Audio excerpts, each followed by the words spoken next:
Hello friends, नमस्ते। तो कल हमने किया था हमारा टॉपिक, कौन सा करा था बताइए? समास का, हिंदी का। तो आज हम दोबारा अपना हिंदी का ही टॉपिक करेंगे, पर आज हम करेंगे बेसिक टॉपिक से शुरुआत कि भाई हमारे शब्दों से शुरुआत करेंगे कि शब्द होता क्या है, शब्द किन आधारों पे बने हैं, शब्दों का क्या वर्गीकरण किया गया है, ये सारी चीज़ें हम आज देखेंगे। ठीक है। तो शब्द जो है, शब्द होता है वर्णों का सार्थक समूह। मतलब ये नहीं कि कुछ भी लिख दिया वो शब्द बन जाएगा, उसका कोई अर्थ है, नहीं।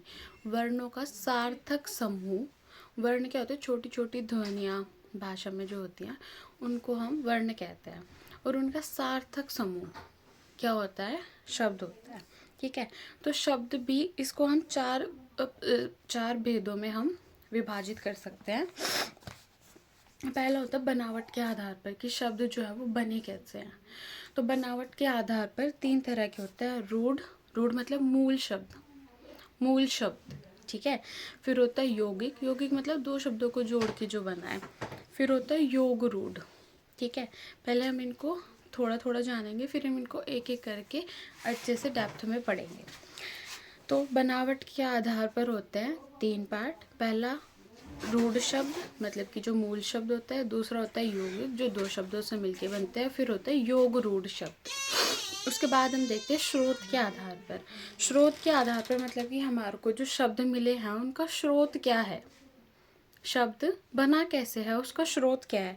तो इसमें क्या होता है, इसमें हमारे 5 तरह के भेद होते हैं।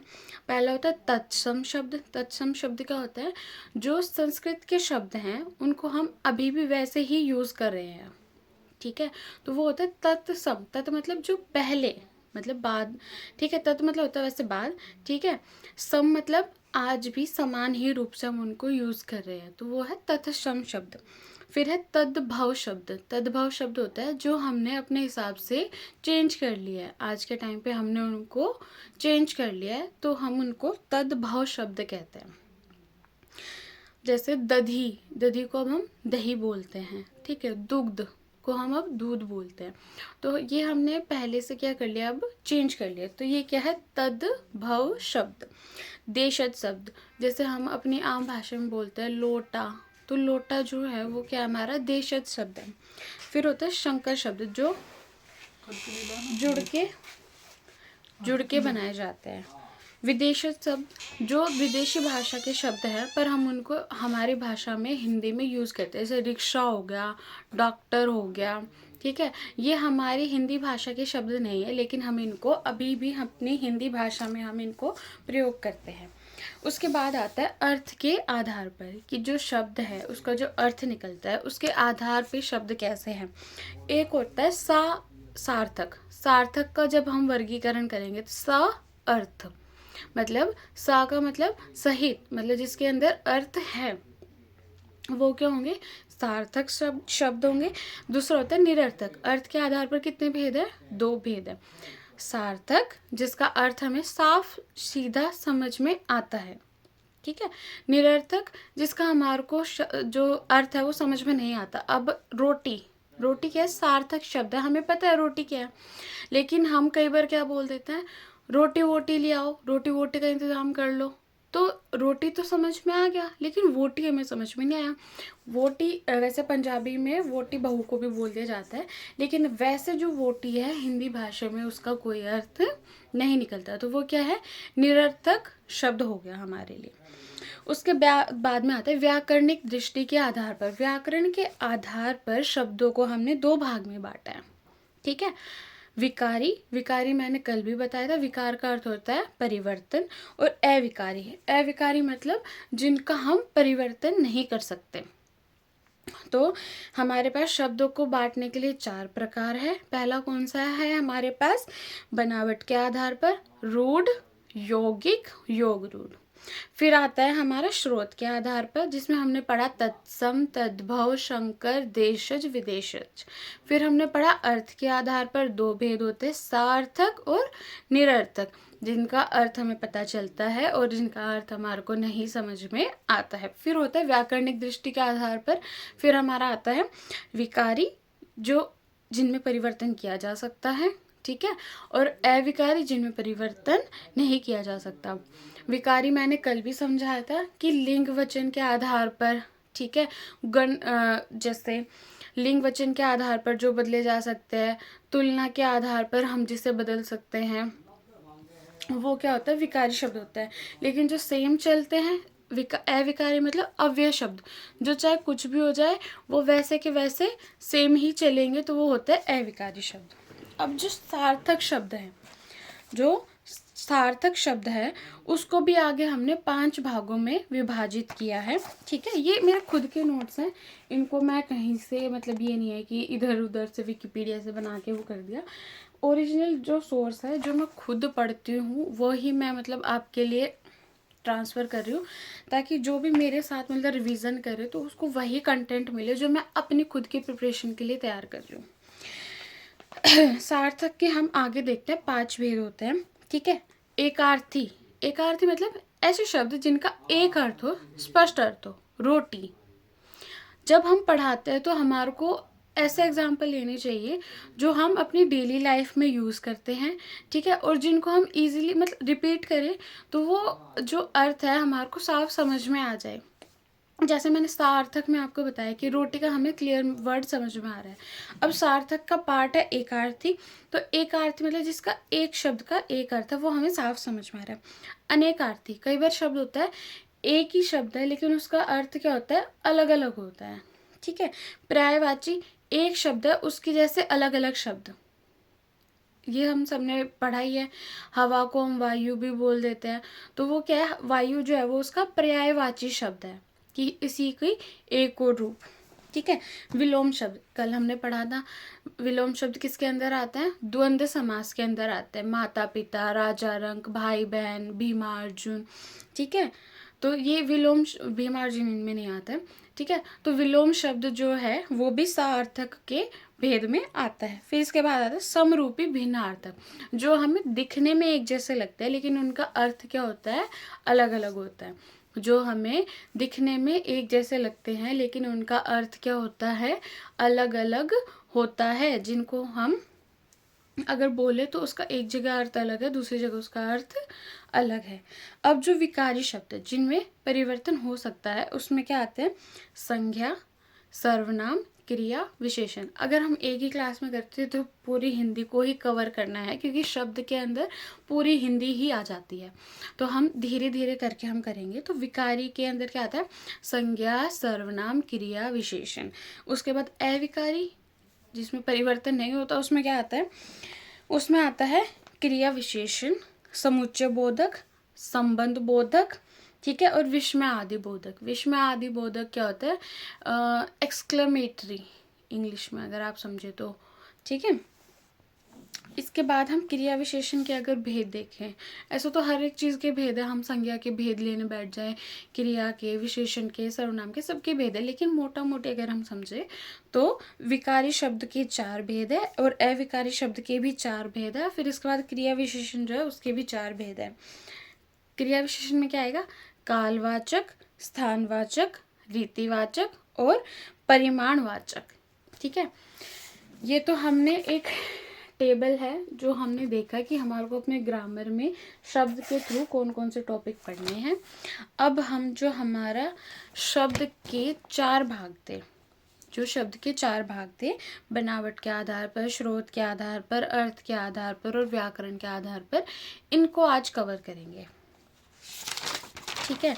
तो सबसे पहले हम करेंगे व्युत्पत्ति। उत्पत्ति मतलब जहाँ से बने हैं, उत्पत्ति का मतलब होता ही क्या है, जन्म, ठीक है। तो व्युत्पत्ति कह ले या फिर बनावट कह ले, उसके आधार पर हम शब्द को देखेंगे तो क्या आएगा, रूढ़।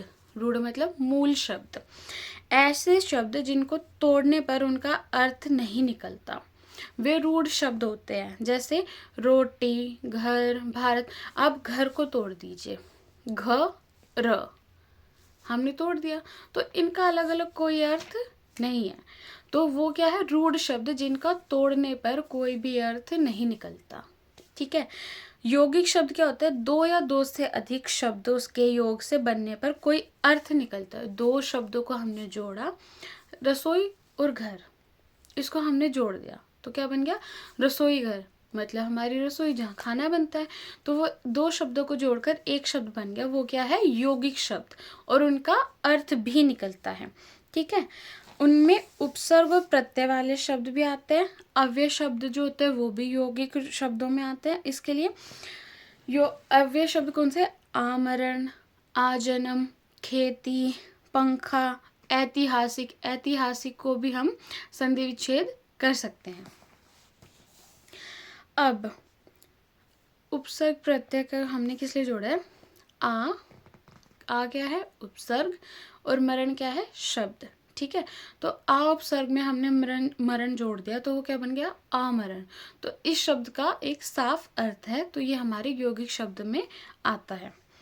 अब इसके बाद तीसरा है हमारा योग रूढ़ शब्द। योग रूढ़ शब्द जो होता है, जब दो शब्द मिलकर किसी तीसरे की तरफ संकेत करते हैं। ये हमने बहुव्रीहि समास में पढ़ा था कि जब दो शब्द मिलके किसी तीसरे की तरफ इशारा करते हैं तो वो क्या होता है, बहुव्रीहि समास होता है, और यही योग रूढ़ शब्द में आता है। जैसे पंजाब, पांच आब मिलके उन्होंने एक राज्य बना दिया पंजाब। ठीक है, तो वो क्या है, योग रूढ़ शब्द में आता है।